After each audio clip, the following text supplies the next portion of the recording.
नमस्कार साथियों आज की इस वीडियो में हम करंट अफेयर्स के 20 महत्वपूर्ण प्रश्नों को देखेंगे। जी हाँ, 20 important current affairs for RRB group D exam 2025। जी हाँ दोस्तों, आज की इस वीडियो में हम केवल 20 महत्वपूर्ण करंट अफेयर्स के प्रश्नों को ही नहीं देखेंगे, साथ ही साथ उसके उनके डिटेल्ड सोल्यूशन को भी देखेंगे।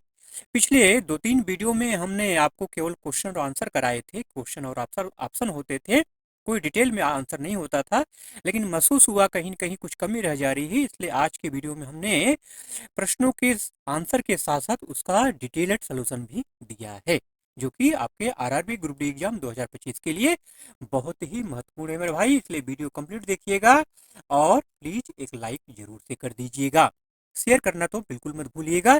चलिए बात करते हैं पहले प्रश्न की कि G7 शिखर सम्मेलन 2025 का मेजबान देश कौन था? कनाडा, अमेरिका, फ्रांस या जापान? जी हाँ, ऑप्शन नंबर ए इसका बिल्कुल राइट आंसर है। कनाडा जो है G7 शिखर सम्मेलन 2025 का मेजबान देश था।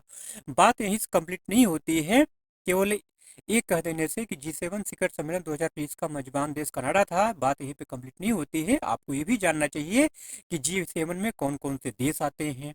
ठीक है, कनाडा में ये सम्मेलन कहाँ हुआ और ये G7 शिखर सम्मेलन 2025 कौन सावां सम्मेलन था, ये सारी बातें आपको जाननी चाहिए। ठीक है, तो इन्हीं के बारे में आपको हम की पॉइंट में बताएंगे। की पॉइंट आपके लिए बहुत ही महत्वपूर्ण साबित होंगे भाई, इसलिए इसको ध्यान में आपको रखना है।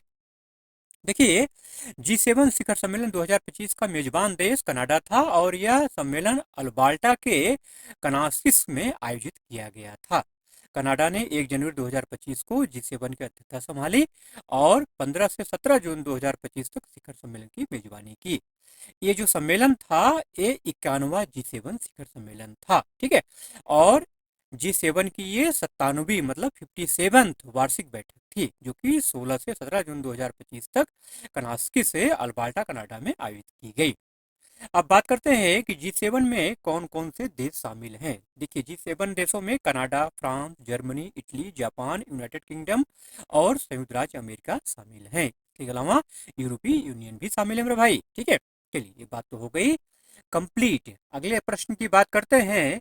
करप्शन परसेप्शन इंडेक्स 2024 मतलब सीपीआई इसको शॉर्ट फॉर्म में बोलते हैं, भारत का कौन सा स्थान रहा? बहुत ही महत्वपूर्ण क्वेश्चन है। 50, 75, 90 या 96? जी हाँ, answer number D, option number D इसका बिल्कुल राइट आंसर है। भारत का जो स्थान रहा वो 96 रहा। अब बात यहीं पे कंप्लीट नहीं होती भाई, आइए आपको थोड़ा सा इसके बारे में और खुल करके बता देते हैं। देखिए, सीपीआई का मतलब होता है हिंदी में भ्रष्टाचार धारणा सूचकांक। भ्रष्टाचार धारणा सूचकांक 2025 में आया है, ये 2024 की लिस्ट है। में भारत को 96 स्थान मिला है, जो पिछले साल की तुलना में 3 पायदान क्या है, नीचे है। इस सूचकांक में भारत का स्कोर 38 रहा। आपसे पूछा जा सकता है, ये तो बात तो जो ऊपर हुई पायदान की बात हुई, मतलब किस लेवल पर है इंडिया। ठीक है, अगर आपसे पूछ ले कि भारत का स्कोर कितना रहा, तो 38 रहा, जो कि 2023 की स्कोर 2023 में कितना था, 39 था, उससे क्या है, कम है। टोटल 180 देशों का सर्वेक्षण होता है। 180 देशों में भारत का जो स्थान है वो क्या है, 96वां स्थान है। ठीक है, और स्कोर कितना है, 38 है। यहाँ पे आपको थोड़ा सा खुल के बता देते हैं, अगर किसी देश का स्कोर 0 है, इसका मतलब वो क्या है, वो अत्यधिक भ्रष्ट है। और किसी देश का स्कोर अगर 100 है, तो क्या है, बहुत स्वच्छ है। ठीक है, चलिए अगले प्रश्न की बात करते हैं। वर्ल्ड हेल्थ समिट 2025 कहाँ आयोजित किया गया? जर्मनी, कनाडा, अमेरिका या जापान? जी हाँ, ऑप्शन नंबर ए इसका राइट आंसर है। वर्ल्ड हेल्थ समिट 2025 कहाँ आयोजित किया गया भाई? जर्मनी में आयोजित किया गया। वर्ल्ड हेल्थ समिट 2025 12 से 14 अक्टूबर को बर्लिन जर्मनी में और ऑनलाइन आयोजित किया गया था। इसके अलावा विश्व स्वास्थ्य शिखर सम्मेलन क्षेत्रीय बैठक 2025, अगर आपसे पूछ लिया जाए, कंफ्यूज नहीं होना है मेरे भाई, ये जो है विश्व स्वास्थ्य शिखर सम्मेलन 2025 था। अगर आपसे पूछा जाए कि विश्व स्वास्थ्य शिखर सम्मेलन क्षेत्रीय बैठक 2025 कहाँ हुई थी, तो नई दिल्ली भारत में हुआ था। दोनों में जमीन आसमान का अंतर है, इसे आपको ध्यान में रखना है। अगला प्रश्न है कि जुलाई 2025 में डीआरडीओ द्वारा विकसित आकाश मिसाइल कहाँ तैनात किया गया? पोखरण, चांदीपुर, लद्दाख या कश्मीर? जी हाँ, ऑप्शन नंबर सी इसका राइट आंसर है। लद्दाख में तैनात नहीं किया गया, परीक्षण किया गया। जी हाँ, जुलाई 2025 में डीआरडीओ द्वारा विकसित आकाश प्राइम मिसाइल। अगर आपसे पूछ लिया जाए कौन सी मिसाइल थी, क्या नाम था उसका, तो उसका नाम था आकाश प्राइम मिसाइल। इसका परीक्षण लद्दाख में किया गया था। यह परीक्षण भारतीय सेना की वायु रक्षा क्षमताओं को बढ़ाने के लिए किया गया था और इसमें 2 उच्च गति वाले मानव रहित लक्ष्यों को सफलतापूर्वक नष्ट किया गया था। अगला प्रश्न है कि ऑस्ट्रेलियन ओपन 2025 के महिला सिंगल्स का खिताब किसने जीता? कौन विजेता रहा? Madison Keys, Aryna Sabalenka, Coco Gauff, Jasmine Paolini? जी हाँ, ऑप्शन नंबर ए इसका बिल्कुल राइट आंसर है, मेडिसन कीज। ऑस्ट्रेलियन ओपन 2025 के महिला सिंगल्स विजेता कौन रही हैं? मेडिसन कीज रही हैं। ठीक है, मेडिसन कीज ने 2 बार की गत विजेता आर्यना सवालेंका को फाइनल में 6-3, 2-6, 7-5 से हरा करके 2025 ऑस्ट्रेलियन ओपन में महिला एकल टेनिस खिताब जीता। यह उनका पहला बड़ा खिताब था। ठीक है मेरे भाई, आइए क्वेश्चन नंबर 6 की बात कर लेते हैं। वर्ष 2025 में बाल संरक्षण आयोग द्वारा अवैध कारखानों से बचाए गए बच्चों में से कितने प्रतिशत अति गंभीर स्थिति में थे? तो इसका जो राइट आंसर है वो है ऑप्शन नंबर सी, 75%। ठीक है, बात हो गई आंकड़ों की, लेकिन बच्चों से संबंधित एक संस्था है जो कि बच्चों के लिए काम करती है, विश्व स्तर पर काम करती है। जी हाँ, यूनिसेफ। आइए उसके बारे में आपको थोड़ा सा हम डिटेल में बता देते हैं, बहुत ही महत्वपूर्ण तथ्य है ये। ठीक है, यूनिसेफ के बारे में आपको जरूर से जानना चाहिए। यूनिसेफ एक अग्रणी वैश्विक संगठन है जो सुनिश्चित करने के लिए कार्य करता है कि हर बच्चा जीवित रहे, फले फूले और अपनी क्षमता को पूरा करे, चाहे उनकी पृष्ठभूमि कुछ भी हो या वे कहीं भी रहते हों। ठीक है, यूनिसेफ का कार्य निष्पक्ष, गैर राजनीतिक और तटस्थ है। यह 190 से अधिक देशों और क्षेत्रों में कार्य करता है। यूनिसेफ की स्थापना कब हुई थी? इसकी स्थापना वर्ष 1946 में द्वितीय विश्व युद्ध के बाद उन बच्चों की सहायता करने के लिए की गई थी जिनका जीवन और भविष्य खतरे में था, चाहे उनके देश में युद्ध में कोई भी भूमिका निभाई हो। ठीक है, यूनिसेफ वर्ष 1953 में संयुक्त राष्ट्र का अस्थायी हिस्सा बन गया। इसकी जो मुख्य गतिविधियां हैं, शिक्षा, स्वास्थ्य एवं पोषण, बाल संरक्षण, स्वच्छ जल और स्वच्छता, जलवायु परिवर्तन तथा रोग। यूनिसेफ बाल अधिकार कन्वेंशन 1989 द्वारा निर्देशित है। वर्ष 1965 में राष्ट्रों के बीच भाईचारे को बढ़ावा देने के लिए शांति के लिए नोबेल पुरस्कार से सम्मानित किया गया था यूनिसेफ को। ठीक है, यूनिसेफ और भारत की अगर बात करें तो यूनिसेफ ने भारत में अपना कार्य वर्ष 1949 में शुरू किया। वर्तमान में यूनिसेफ का 17 राज्यों तक विस्तार है, जिससे भारत की 90% बाल आबादी कवर होती है। ठीक है और भाई, इतना सब कुछ तो मैंने बता दिया, लेकिन आपको यूनिसेफ का फुल फॉर्म आपको नहीं मैंने बताया। ठीक है, ये आपको बताना है। जी हाँ, यूनिसेफ का फुल फॉर्म आपको कमेंट करके कमेंट बॉक्स में लिखना है। ठीक है और भाई, चलिए प्रश्न नंबर हम बात करते हैं 7 की। वर्ष 2025 में किस भारतीय क्रिकेटर को पद्मश्री सम्मान से सम्मानित किया गया? विराट कोहली, रविचंद्र अश्विन, रोहित शर्मा या ईशांत शर्मा? आंसर बताने से पहले आपको एक चीज और बता दूं, विराट कोहली, ठीक है, विराट कोहली और रोहित शर्मा के बारे में थोड़ा ध्यान रखिएगा आप, ये प्रश्न आपका बन सकता है। विराट कोहली क्यों? क्योंकि इन्होंने 52 शतक पूरे कर लिए हैं। कितने शतक पूरे कर लिए हैं मेरे भाई? 52 शतक पूरे कर लिए हैं। और रोहित शर्मा सबसे ज्यादा 6 लगाने वाले खिलाड़ी बन गए हैं। ठीक है, ये 2 फैक्ट आपको ध्यान में रखना है। अब बात करते हैं आंसर की। किस भारतीय क्रिकेटर को पद्मश्री सम्मान से सम्मानित किया गया? रविचंद्रन अश्विन। ऑप्शन नंबर जो बी है इसका राइट आंसर है। रविचंद्र अश्विन को जो है पद्मश्री सम्मान से सम्मानित किया गया। वर्ष 2025 में भारतीय क्रिकेटर रविचंद्र अश्विन को पद्मश्री सम्मान से सम्मानित किया गया। भारतीय राष्ट्रपति द्रौपदी मुर्मू ने खेल के क्षेत्र में उनके उत्कृष्ट योगदान के लिए यह पुरस्कार प्रदान किया। ठीक है, यही पे बात कंप्लीट नहीं होती है। आइए इसके बारे में, अब पद्मश्री की बात छिड़ी है तो और भी आपको बता देते हैं। देखिए, पीआर श्रीजेश को पद्म भूषण दिया गया, जबकि पूर्व cricketer Ravichandra Ashwin, footballer IM Vijayan और भारत के पहले पैरालंपिक स्वर्ण पदक विजेता तीरंदाज हरविंदर सिंह और para athletics coach Iqbal Singh को पद्मश्री से सम्मानित किया गया। ठीक है मेरे भाई। पीआर श्रीजेश जो वर्तमान में भारतीय पुरुष जूनियर हॉकी टीम के कोच के रूप में कार्यरत हैं।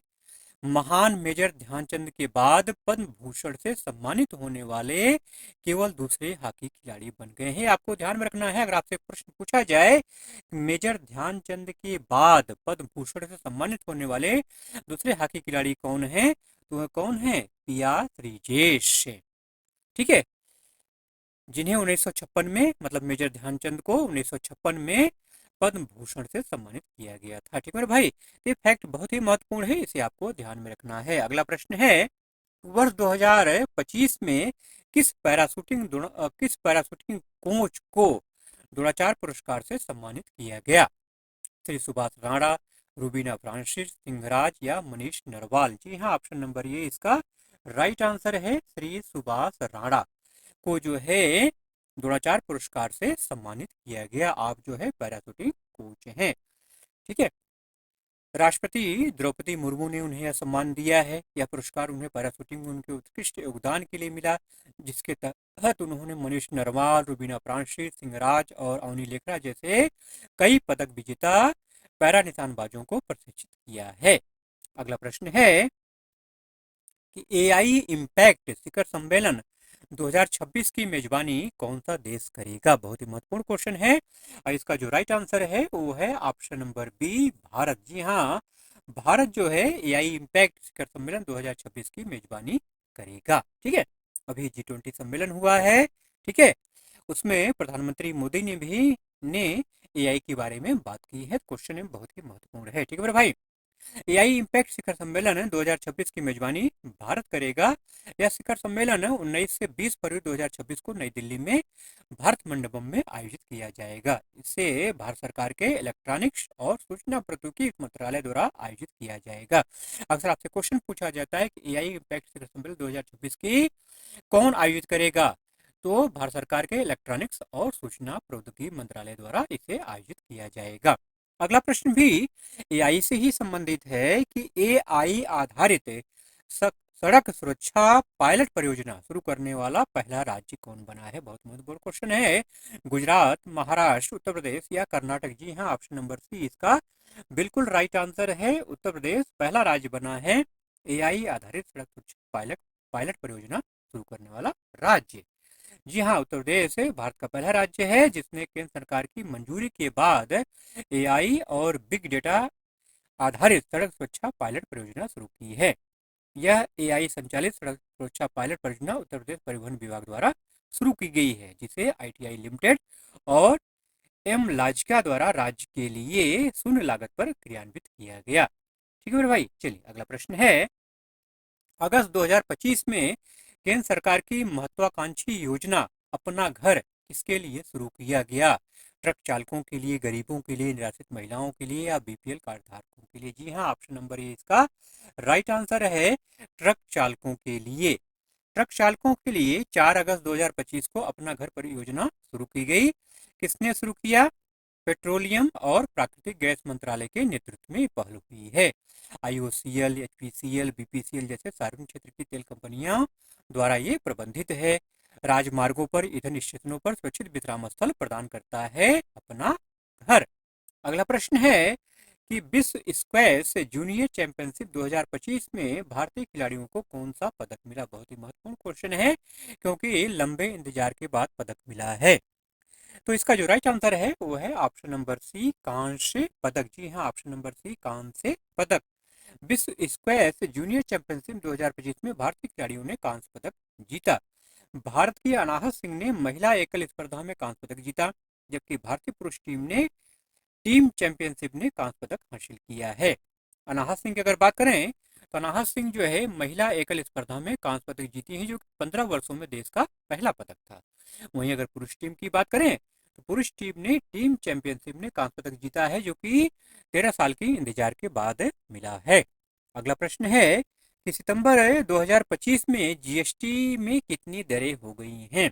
ठीक है, वैसे इसका जो आंसर होगा वो है ऑप्शन नंबर ए, 2, लेकिन आपको थोड़ा सा कंफ्यूज कर देते हैं। जी हाँ, अगर आपसे कभी 4 पूछ कह दे आंसर में, अगर 4 दे दे, 2 न दिया रहे, तो आप 4 पे टिक कर सकते हैं। कैसे टिक कर सकते हैं वो आपको बता देता हूँ। देखिए, जीएसटी की 4 दरें अब हो गई। कैसे हो गई हैं? एक तो 0% है, कुछ सामान ऐसे हैं जिसपे जीएसटी क्या हो गया, 0%, मतलब गवर्नमेंट ने पूरी तरह खत्म कर दिया है। 2 मेन दरें हैं, एक है 5 और एक है 18%। ठीक है, ये आपको ध्यान में रखना है, 5 और 18%। लेकिन एक दर और है, वो है 40%, जो लग्जरियस आइटम पे लगता है। तो मूलतः जो जीएसटी की दरें हैं वो दो ही हैं, 5 और 18%। देखिए, 0% कर के तहत आवश्यक वस्तुएं शामिल हैं, जबकि 40% कर की दर लग्जरी और अहितकर वस्तुओं पर लागू होती हैं। 5 और 18% दरें अन्य वस्तुओं और सेवाओं पर लागू होती हैं, जिसमें कुछ टैक्सी और कंप्यूटर जैसे आइटम को 18% की दर पर हस्तांतरित किया गया है। ठीक है और भाई, चलिए, जीएसटी का क्वेश्चन बहुत ही महत्वपूर्ण है, इसे आपको ध्यान में रखना है। अगला प्रश्न है कि सभी बैंकों और वित्तीय संस्थाओं के लिए प्रवाह पोर्टल किसने लॉन्च किया? केंद्र सरकार, आरबीआई, आईएलडीए या डीआरडीओ? अब बैंक और वित्तीय संस्था की अगर बात होगी तो जाहिर सी बात है, क्या होगा आंसर इसका? ऑप्शन नंबर बी, जी हाँ, आरबीआई इसका राइट आंसर होगा। ये है, ठीक है मेरे भाई, आरबीआई इसका क्या होगा? राइट आंसर होगा। भारतीय रिजर्व बैंक आरबीआई ने सभी बैंकों और वित्तीय संस्थानों के लिए प्रवाह पोर्टल लॉन्च किया। यह एक सुरक्षित वेब आधारित डिजिटल प्लेटफॉर्म है, जिसे नियामक आवेदनों, सत्यापन और प्राधिकरण की प्रक्रिया को सुव्यवस्थित करने के लिए डिजाइन किया गया है। प्रवाह का पूरा नाम क्या है? Platform for regulatory application validation and authorization. अक्सर आपसे फुल फॉर्म भी पूछा जाता है, इसे आपको ध्यान में रखना है। अगला प्रश्न है कि किस शतरंज खिलाड़ी को अर्जुन पुरस्कार 2024 से सम्मानित किया गया? वंतिका अग्रवाल, मनु भाकर, मीना अग्रवाल या प्रीति पाल? तो इसका जो राइट आंसर है वो है ऑप्शन नंबर ए, जी हाँ, वंतिका अग्रवाल। देखिए, शतरंज खिलाड़ी वंतिका अग्रवाल को अर्जुन पुरस्कार 2024 से सम्मानित किया गया। उन्होंने शतरंज ओलंपियाड 2024 में देश के लिए 2 स्वर्ण पदक जीता था, इसी वजह से उनको अर्जुन पुरस्कार 2024 से सम्मानित किया गया। अगला प्रश्न है कि महिला क्रिकेट विश्व कप 2025 किसने जीता? बहुत ही बढ़िया क्वेश्चन है। दक्षिण अफ्रीका, भारत, ऑस्ट्रेलिया, श्रीलंका? जी हाँ, इसका जो ऑप्शन नंबर बी है, इसका राइट आंसर है, भारत ने जीता। किसको हरा करके? भारतीय महिला क्रिकेट टीम ने नवी मुंबई में आयोजित फाइनल मैच में दक्षिण अफ्रीका को हरा करके अपना पहला आईसीसी महिला वनडे विश्व कप जीतकर इतिहास रच दिया। अगला प्रश्न है कि तीसरा पूर्ण साक्षर राज्य कौन बना? मिजोरम, गोवा, त्रिपुरा या केरल?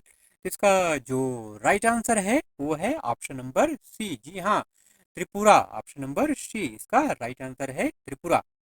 मिजोरम और गोवा के बाद त्रिपुरा पूर्ण साक्षर राज्य बनने वाला देश का तीसरा राज्य बना है। इसे 23 जून 2025 को ULLAS उल्लास नव भारत साक्षरता कार्यक्रम के तहत यह दर्जा दिया गया है। अगर आपसे पूछ लिया जाए कि त्रिपुरा को किस कार्यक्रम के तहत पूर्ण साक्षर राज्य का दर्जा दिया गया है, तो है उल्लास, ठीक है, के तहत दर्जा दिया गया है। अब इसकी जो साक्षरता दर है वो 95.6% है। ठीक है मेरे भाई। अगला प्रश्न है कि अंडर 19 महिला T20 विश्व कप किसने जीता? भारत, दक्षिण अफ्रीका, बांग्लादेश या श्रीलंका? इसका जो राइट आंसर है वो है ऑप्शन नंबर ए, भारत। ठीक है, भारत ने आईसीसी अंडर 19 महिला T20 क्रिकेट विश्व कप का खिताब लगातार दूसरी बार जीता है। कुआलालंपुर में फाइनल में भारत ने दक्षिण अफ्रीका को 9 विकेट से हराया। भारत ने 83 रन का लक्ष्य 52 गेंद से रहते आसानी से हासिल कर लिया। अगला प्रश्न है कि प्रधानमंत्री श्री नरेंद्र मोदी ने अयोध्या राम मंदिर पर कितने फीट ऊंची ध्वजा फहराई है? 160 फीट, 161 फीट, 170 फीट या 190 फीट? जी हाँ, ऑप्शन नंबर बी इसका राइट आंसर है, 161 फीट। ठीक है मेरे भाई, ये आपको ध्यान में रखना है, 161 फीट। आपसे यह भी पूछा जा सकता है कि कितने दिनों के बाद ध्वजारोहण हुआ है? तो रामलला की प्राण प्रतिष्ठा के 673 दिनों बाद पीएम मोदी और आरएसएस चीफ भागवत ने मंदिर के शिखर पर ध्वजारोहण किया। पीएम मोदी और आरएसएस चीफ मोहन भागवत ने अयोध्या राम मंदिर पर 161 फीट ऊंची धर्म ध्वजा फहराई है। आज का अगला और अंतिम प्रश्न है कि किस राज्य सरकार ने एम एस स्वामीनाथन की याद में प्रतिवर्ष 7 अगस्त को सतत कृषि दिवस मनाने की घोषणा की है? एम एस स्वामीनाथन की बात अगर होगी तो कृषि क्षेत्र की जो बातें हैं, ठीक है, वो जरूर होंगी। चाहे एम एस स्वामीनाथन के नाम का फुल फॉर्म हो, ठीक है, चाहे जो हरित क्रांति की बात हो, हरित क्रांति किस दशक में आई इसकी बात हो, ठीक है, कौन सी फसल पे ये किया गया उसकी बात हो, ये सारे क्वेश्चन जरूर से बनते हैं मेरे भाई। इसे आपको ध्यान में रखना है। करंट अफेयर्स की अगर बात करें, एकदम ताजा करंट अफेयर्स है कि सतत कृषि दिवस मनाने की घोषणा किस राज्य सरकार ने की है। सतत कृषि दिवस मनाने की घोषणा किस राज्य सरकार ने की है। गुजरात, पंजाब, महाराष्ट्र या कर्नाटक। इसका जो राइट आंसर है वो है ऑप्शन नंबर सी, इसका राइट आंसर है। जी हाँ, महाराष्ट्र सरकार ने 7 अगस्त को हर वर्ष प्रतिवर्ष 7 अगस्त को सतत कृषि दिवस मनाने की घोषणा की है। आइए इस बारे में आपको डिटेल बता देते हैं। देखिए, महाराष्ट्र सरकार ने डॉक्टर एम एस स्वामीनाथन की याद में प्रतिवर्ष 7 अगस्त को सतत कृषि दिवस मनाने की घोषणा की है। क्यों? यह घोषणा भारत की हरित क्रांति के जनक और कृषि दूरदर्शी डॉक्टर स्वामीनाथन की जन्म शताब्दी के उपलक्ष्य में की गई है। ठीक है मेरे भाई, चलिए इन्हीं प्रश्नों के साथ आज की वीडियो का एंड करते हैं। आज की क्लास को यहीं पे खत्म करते हैं। वीडियो अच्छा लगा मेरे भाई तो प्लीज जाते जाते एक लाइक जरूर से कर दीजिएगा, और चैनल पर अगर नए हैं, अभी तक अपने चैनल को सब्सक्राइब नहीं किया है, तो सब्सक्राइब करके मेरे भाई बेल आइकन को जरूर से ऑन कर लीजिएगा, और वीडियो को शेयर करना तो बिल्कुल भी मत भूलिएगा। ठीक है, चलिए इन्हीं प्रश्नों के साथ आज की वीडियो का एंड करते हैं। मिलते हैं अगले वीडियो में ऐसे ही कंटेंट के साथ। तब तक के लिए जय हिंद।